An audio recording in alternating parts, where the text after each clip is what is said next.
Donc, bonjour à tous. Donc voilà, je m'appelle Eric, passionné du no-code, majoritairement de tout ce qui est Ops et création d'applications web. Donc j'avais envie de vous parler de Isilio en tant qu'utilisateur. Pourquoi? Parce que j'ai eu un besoin très récemment. Donc il faut savoir que ça permet de faire des progressive web apps. Il n'y a pas de limite de private user, ce qui était pour moi très important au-delà de la taille de la base de données, et j'avais besoin de la gestion des codes barres.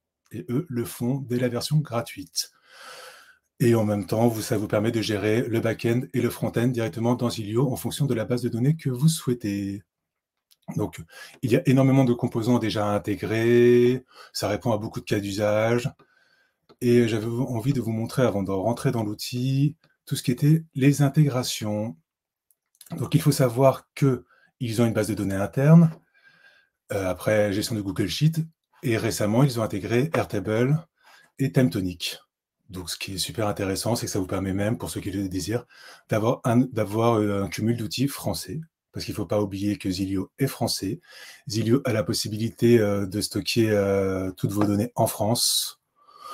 Et si vous avez les moindres questions avec eux, c'est une équipe, certes petite, mais qui vous répond en français. Donc, tous les échanges, à mes yeux, sont quand même facilités. Donc, la base de données, vous avez évidemment tout ce qui est pour le partage de vidéos, le partage des réseaux sociaux. Mais pour moi, ce qui m'intéresse aussi, c'est la notion de communication. Donc, Twilio pour tout ce qui était SMS, par exemple, et Gmail, d'une part, et d'autre part, les outils d'automatisation comme Make et Zapier. Pourquoi est-ce que je dis ça? C'est que, par exemple, pour la petite anecdote, quand iOS a autorisé les notifications push, Zilio a été super rapide à mettre en place. Je crois même plus rapide que Glide. Mais à côté de ça, voilà, ils savent que ce ne sont pas des experts en tout, ils se rattachent à Gmail et à d'autres outils pour que chacun reste dans son domaine d'activité. Donc, je ne vais pas vous parler des prix, mais il faut savoir que les prix sont en fonction de l'utilisation de la base de données et de ce que vous avez besoin d'utiliser. En l'occurrence, notification push, automatisation seront dans le forfait le plus cher, mais aujourd'hui, vous pouvez tout faire avec le forfait gratuit pour débuter, ce qui pour moi est un gros avantage. Donc voilà, si on rentre dans le cœur du sujet, donc là, vous avez accès au Zilio Studio, donc beaucoup de templates qui vous permettra de tester les fonctionnalités. Là, je vais donc dans une application que j'avais déjà créée. Il ne faut pas faire attention au design, mais tout ce qui est fonctionnalité. Donc, ce qui est important, je trouve, à vous montrer, ça va être l'utilisation ici des écrans. Super, super intéressant. Vous voyez, vous avez ici la liste plus détail. C'est-à-dire que, par exemple, ici, j'ai une liste de livres. Automatiquement, il m'a créé deux écrans. La liste des livres et quand on va rentrer dans l'écran, donc tous les détails des livres. Donc voilà, donc c'est vraiment des process semi-guidés. Vous avez beaucoup de champs comme ici, donc les champs texte, tous les champs listes, les champs boutons, passionnant, parce que les champs boutons, vous avez déjà tout ce qui est les paramétrages préfaits, donc vraiment toujours ce process semi-guidé, tous les champs d'input, formulaire, progress bar, les champs de paiement, parce que vous pouvez créer des, comment ça s'appelle, vous pouvez créer jusqu'à du paiement Stripe, la géolocalisation, tout cela est dedans.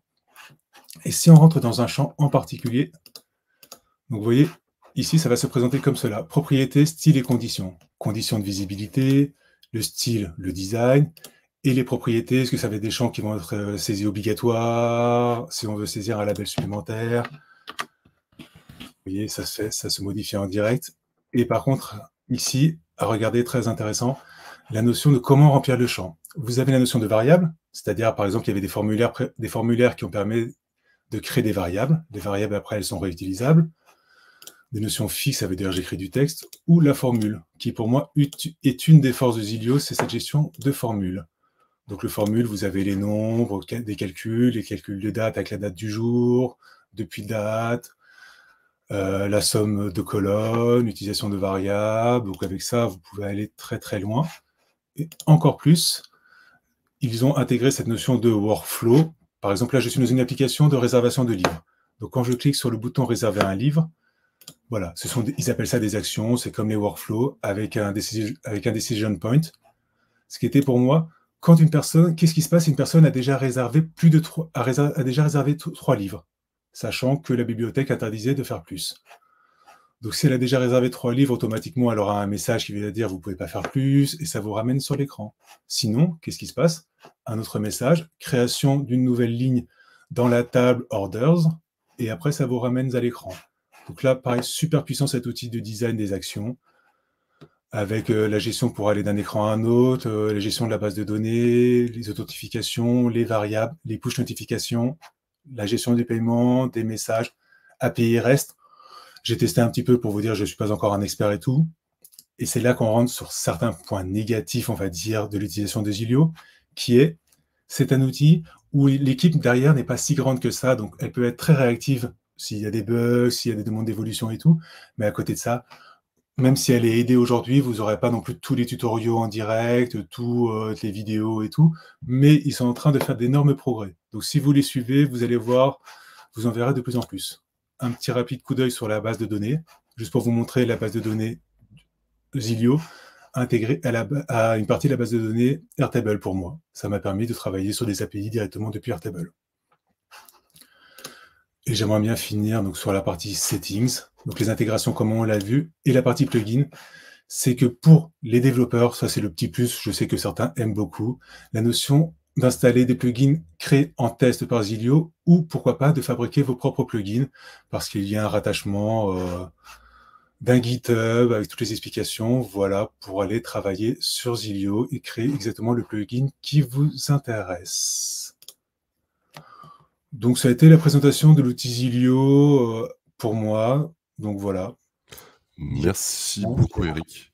Non, vraiment vraiment belle découverte, hein, je connais évidemment Zilio de nom et Didier, J'ai essayé de tout montrer en même mais temps, mais c'est difficile. mais j'avais jamais vu parce qu'on peut pas tout connaître, on peut pas tout tester et je suis vraiment impressionné par un certain nombre d'aspects de cet outil. On a quelques questions. Avant ça, j'avais une question. Tu dis que Bien c'est sûr. un outil pour faire des PWA, des Progressive Web Apps. Mhm. Est-ce que tu peux juste préciser ce que c'est? Est-ce que c'est des applications qu'on peut publier sur les stores ou c'est juste Voilà. qu'on doit télécharger via un lien? Comment ça se passe exactement? Alors, comme tu viens de le dire, c'est qu'on ne peut pas les publier sur les stores, mais ça veut dire que vous avez juste à les télécharger. En fait, c'est comme une page web, et directement après de votre téléphone, vous pouvez, par exemple sur iOS, la poser sur votre écran d'accueil. Et c'est comme une application, alors que c'est le principe du site web derrière. OK. Xavier demandait si les notifications push fonctionnent justement avec ces Progressive Web Apps. Elle fonctionne. Elle fonctionne, comme je disais. Il a mis en place ça dès quasiment le premier jour où ça a été autorisé sur iOS. Désolé, je suis iOS, donc j'ai pas vu ça sur Android. Mais elles fonctionnent. Après, elles sont, en termes de prix, elles sont sur le forfait un peu plus cher OK, aujourd'hui. ça marche et une autre question de Raphaël qui demandait si tu trouvais, Zilio mieux que Flutterflow. Je sais pas si tu as déjà testé J'ai Flutterflow? pas testé Flutterflow. Ça va être ma réponse. Moi, j'aime beaucoup Zilio parce que c'est facile et dangereux en même temps. Ça veut dire qu'on peut tout faire, on peut aller très loin, mais on peut aussi s'y perdre si on n'y va pas doucement. Donc, pareil, je dirais, il faut y aller progressivement, il faut faire un besoin précis et après, essayer de rajouter des fonctionnalités une après l'autre en s'entraînant. Donc, il y a une petite courbe d'apprentissage, mais qui est facile quand on fait du no-code, à mes yeux.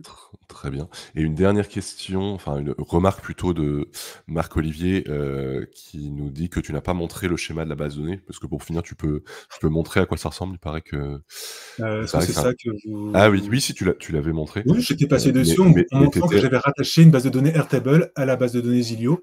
Et là, pour vous dire, les flèches, c'est qu'on peut créer des interactions justement entre les tables.